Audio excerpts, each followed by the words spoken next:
శ్రీకాకుళం జిల్లా పర్యటనలో భాగంగా మత్స్యకారుల సేవలో పథకాన్ని ముఖ్యమంత్రి చంద్రబాబు నాయుడు శనివారం ప్రారంభించారు. ఈ సందర్భంగా సీఎం మాట్లాడుతూ టీడీపీకి వెనుకబడిన వర్గాలే వెన్నెముక అని అన్నారు. స్థానికుల సమస్యలు, పేదల కష్టాలు చూశారని, కొందరు జాలర్ల ఆదాయం కూడా కాజేస్తున్నారని తెలిపారు. మత్స్యకారుల జీవితాల్లో వెలుగులు తీసుకొస్తామని స్పష్టం చేశారు. ఎన్ని ఇబ్బందులున్నా మత్స్యకారుల సమస్యలు పరిష్కరిస్తామన్నారు. వెనుకబడిన వర్గాల కోసం మరిన్ని కార్యక్రమాలు తీసుకొస్తామని సీఎం వెల్లడించారు. గత ప్రభుత్వ హయాంలో 10 లక్షల కోట్ల రూపాయలు అప్పులు చేశారని, వైసీపీ హయాంలో తీసుకొచ్చిన రుణాలు ఏం చేశారో కూడా లెక్కలు లేవని విమర్శించారు. మత్స్యకార కుటుంబాలకు 20,000 రూపాయలు చొప్పున సాయం అందిస్తున్నామని తెలిపారు. పథకం కింద 1,29,178 కుటుంబాలకు 279 కోట్ల రూపాయలు లబ్ధి చేకూరుతోందని చెప్పారు. గత నాయకుల మాదిరిగా మేము కూడా బటన్ నొక్కొచ్చు కానీ నేరుగా మీ దగ్గరికే వచ్చాం, మీ సమస్యలు తెలుసుకున్నాం, మీ కష్టాలు తెలుసుకుని నేరుగా పథకాలందిస్తున్నాం అని తెలిపారు. గతంలో నేతలు వస్తే చెట్టు నరికేయడం, పరదాలు కట్టడం జరిగేవని విమర్శించారు. మత్స్యకారుల జీవితాల్లో వెలుగులు రావాలన్నారు. 9 షిప్పింగ్ హార్బర్ల నిర్మాణం చేపడుతున్నామని, మత్స్యకారుల పిల్లలను బాగా చదివించే బాధ్యత తీసుకుంటామన్నారు.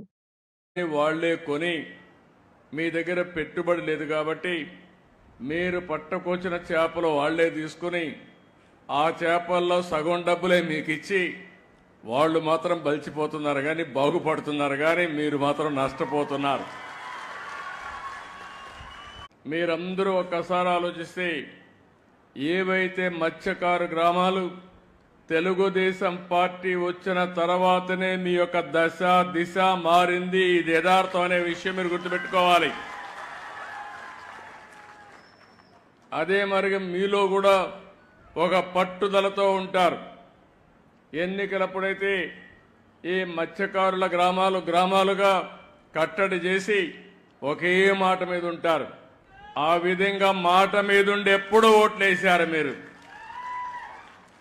ఎప్పుడు కూడా తెలుగుదేశం పార్టీకి, ప్రస్తుతం ఎన్డీఏ పార్టీకి వెనుకబడిన వర్గాలే వెన్నెముక. 10 నెలలైంది. అనేక సమస్యలున్నాయి గవర్నమెంట్లో. నేను 4వసారి ముఖ్యమంత్రి. ఎప్పుడూ లేని ఇబ్బందులు చూస్తున్నా. నాకే అర్థం కావడం లేదు. ఎటు చూసినా గందరగోళమే. ఏం చేశారో నాకు అర్థం కాలేదు. దగ్గర 10 లక్షల కోట్ల రూపాయలు అప్పు చేశారు. ఎక్కడ పెట్టారంటే ఎక్కడ పెట్టారో అది కూడా అర్థం కాల. లెక్కలు కూడా లేవు. అవన్నీ చూసిన తర్వాత అయితే నా ఇబ్బందులు మీకు చెప్పి మిమ్మల్ని ఇబ్బంది పెట్టను.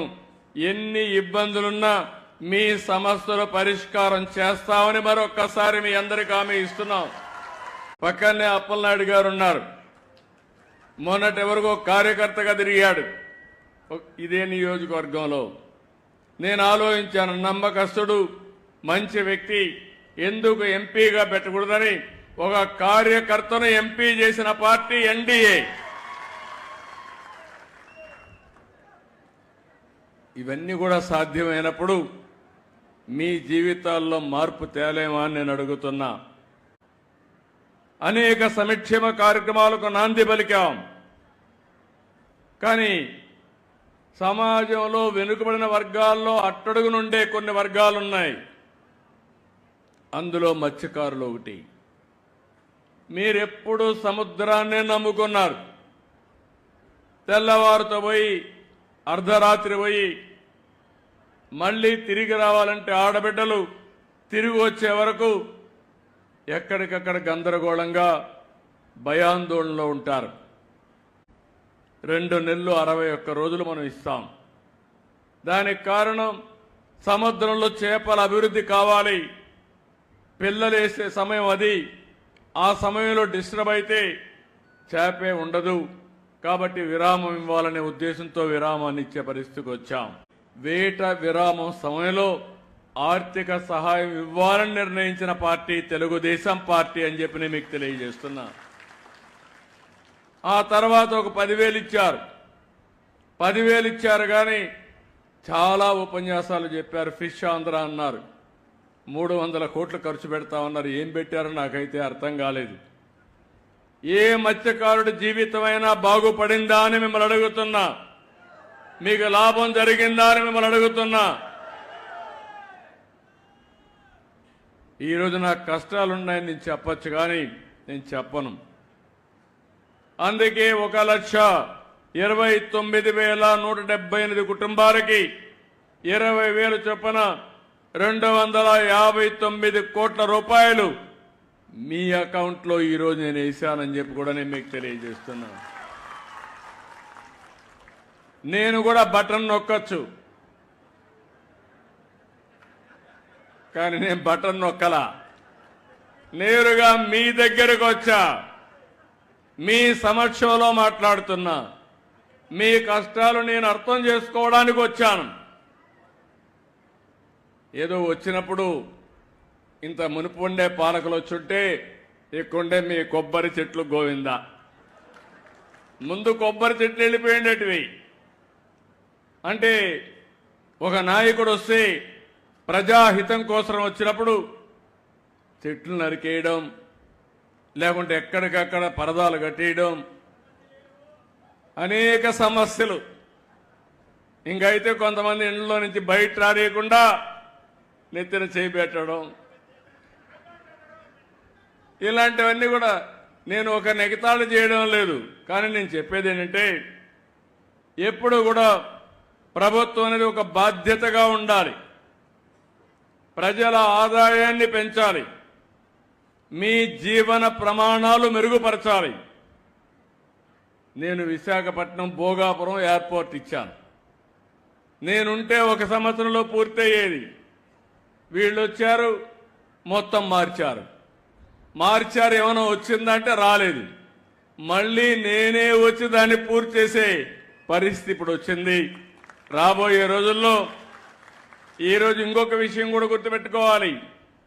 ఒకప్పుడు రామ్మోహన్ నాయుడు గారి తండ్రి ఎర్రమనాయుడు గారు కేంద్ర మంత్రిగా ఉండి శ్రీకాకుళానికి ఉద్దానానికి నీళ్లు తీసుకొచ్చారు. ఈరోజు మళ్ళీ రామ్మోహన్ నాయుడు గారి ఆధ్వర్యంలో భోగాపురం ఎయిర్పోర్ట్ పూర్తి కాబోతుంది. అది శుభ పరిణామం ఈ జిల్లాలకి. ఈరోజు కేంద్రంలో 2 మంత్రులుంటే, ఒక కేబినెట్ మినిస్టర్ ఉంటే, ఆ కేబినెట్ మినిస్టర్ని నేను రామ్మోహన్ నాయుడుకి ఇచ్చానంటే, ఈరోజు నేను ఇచ్చిన తర్వాత నిన్న ఢిల్లీకి పోతే కూడా మీ రామ్మోహన్ నాయుడు అండి బ్రహ్మాండంగా పనిచేస్తున్నాడు, చాలా బాగా పనిచేస్తున్నాడు అభినందించే పరిస్థితికి వచ్చారు. ఒక యువకుడు ఉత్సాహవంతుడు. నేను అందుకే అడిగా, రామ్మోహన్ నువ్వు చదువుకున్నావు, పర్డ్యూ యూనివర్సిటీగా చదివావు, శ్రీకాకుళం అభివృద్ధి కాకపోతే నీ డిగ్రీ వాపసు ఇవ్వాల్సి వస్తుందని ఇప్పుడే చెప్పా. నాకు ఒక నమ్మకం ఉంది, ఆయన కానీ ఈ టీం ఇప్పుడుండే టీం అంతా కూడా ఎమ్మెల్యేలందరూ, శంకర్రావు కూడా మనం చూశారు, మంచి డ్రామా. మా ఎమ్మెల్యేస్ మీటింగ్లో అయితే ఈశ్వరరావు అయితే చాలా బ్యూటిఫుల్గా, ఈశ్వరరావుకి ఇంత టాలెంట్ ఉందని నాకే ఆశ్చర్యం వేసింది. అలాంటి ఇప్పుడు కూడా మీతో మాట్లాడినప్పుడు చూశారు, ఎంత కన్విన్సింగ్గా మనసు కరిగిపోయేట్టుగా చాలా మీ సమస్యలన్నీ పూసకొచ్చినట్టు చెప్పగలిగాడంటే ఒక ప్రజాప్రతినిధికి ఉండవలసిన లక్షణాలు ఇవని చెప్పి కూడా నేను మీకు తెలియజేస్తున్నా.